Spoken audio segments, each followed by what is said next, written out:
What is up, everyone? JD here. Hope you're doing well today. Got a review for you. Let's jump into it.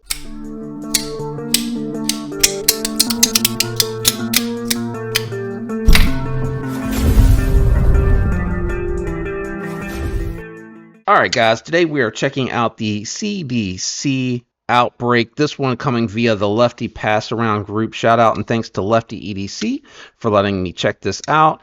And I believe this is his personal model that he picked up himself of the outbreak. It feels like it's best tech made.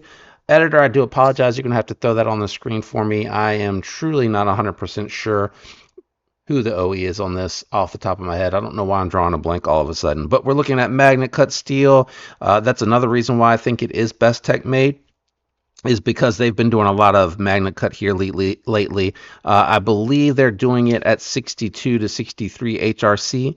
You got titaniums with the sprinkles on the inlay there. No coloring here. Titanium pocket clip, geared titanium backspacer with integrated lanyard hole. I do like the look of that. And you have a straight back with a compound grind, really thin hollow grind here, and a little bit of thickness out on the tip. But even though it is compound ground, it is still relatively slicey out there on the tip. I did test a little bit of cutting with it again because it is Lefty's personal knife. I didn't want to do too much, just to sample what it would feel like in the hand. And I got to admit, pretty comfortable, even with the sprinkles and all that there. They're chamfered nicely, so it's very comfortable in the hand. It moved through the material very well, no surprise with the hollow grind there. And again, Best Tech generally does a very good job with the, or whoever the OE is for Best Tech does generally a really good job with their edge and their angle geometry on the grinds. So very good. The Tonto tip and the tip out on the straight back was fine for the detailed work. Obviously, it worked better with the Tonto tip than it did on the straight back tip. That tip is up high, but I would say adversely, this is going to be really good for your puncture task. Access to the lock bar is really nice. They got a good relief cut there that you can easily get to. It looks like the lockup on this is sitting around 35-40%. Disengages very nicely. I don't know if he installed skiffs on this. Let's see here. They look skiff-ish in color. So I'm going to assume that he threw some skiffs on there, a little bit of a darker bronze. You got nice jimping here on the flipper tab for the deployment. That's really nice. Good thumb studs too. I like these thumb studs. Good steps on them. Oops, I'm a little close to the camera there. Good steps on the thumb studs. So you got really good action for deployment. Very satisfying. Good detent. Very well tuned. I was on the lock bar. That's the only thing with the frame lock. You got to remember not to climb up on that lock bar. Sounds on this are pretty good too.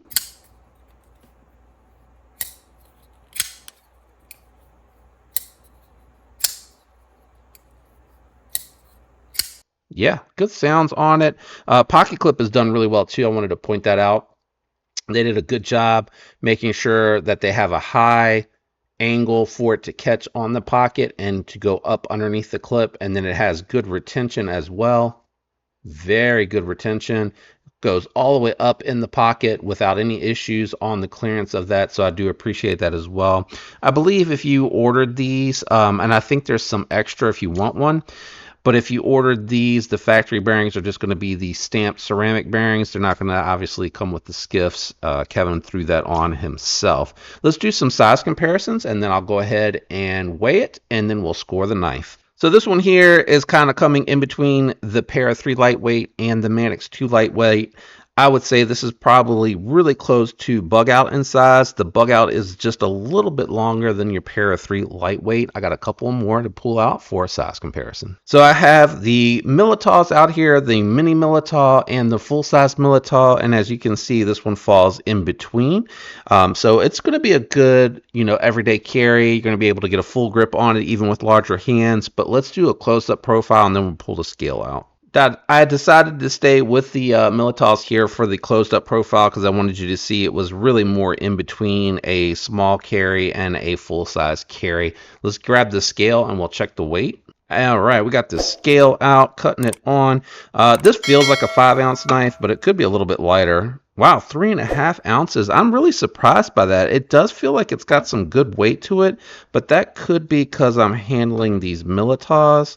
No, the Militao is actually heavier. Maybe it was the lightweights, but it felt like it was heavier than 3.5 ounces. 3.5 ounces is actually really good, guys. All right, final thoughts and impressions. I grade on a scale from 1 to 10, 10 being perfect, 1 being the worst you've ever seen out of a pocket knife. What goes into the score is actually going to be build quality, materials for money, perceived value, fit, finish, and aesthetics. Ergos, all of it go into that score. So for me on this one in particular, I'm going to go with a 6.8. And that's a lot with personal preference. So the fit and finish on it is really nice. The jimping's good. The grind's good. I love the steel. I don't really like sprinkle aesthetics. I don't like the way that it swells out back here, even though it is comfortable in hand, which is more function over form. What happens is, for me in particular, I do hang off the back a little bit. They chamfered it down nicely so it's not digging into me. It just feels funny, if that makes sense at all. Jimping is really good in all of the positions that they've placed it. Nice deep jimpings, almost too aggressive with the jimpings. They probably could have had those a little bit more shallow. It feels very tactical with the sprinkle vibes on there, so I'm getting kind of mixed signals. Love the detent. The flipper tab's in a good place and works well. Thumb studs also in a good place and work very well. Very satisfying to deploy. I'm not a huge fan of compound ground knives that have a straight back like this. Again, very tactical vibe.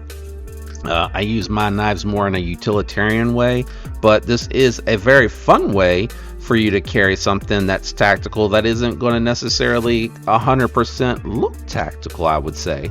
Outside of that, man, everything again done well. Just a little aggressive on the jimping, the swell on the back, good access to the lock bar, good flipper tab and thumb studs, good action, good weight. I mean, the weight really surprised me. I truly thought it was going to be heavier than that, but they've milled it out for weight relief very heavily on the show side and even pretty heavily on that frame lock side. So they did a good job with that. Pocket clip works well. I think I mentioned that earlier, so I do like that. Just not my style. It's like tactical meets donut, and I just don't know how I want to feel about it, if that makes any sense at all.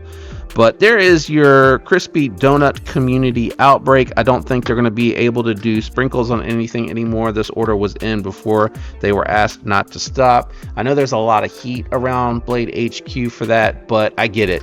They had it first.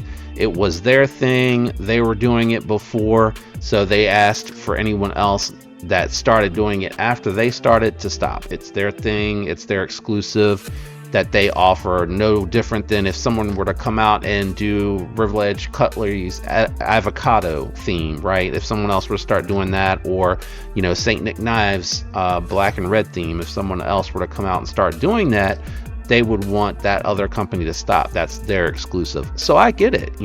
They were first, so they have that right.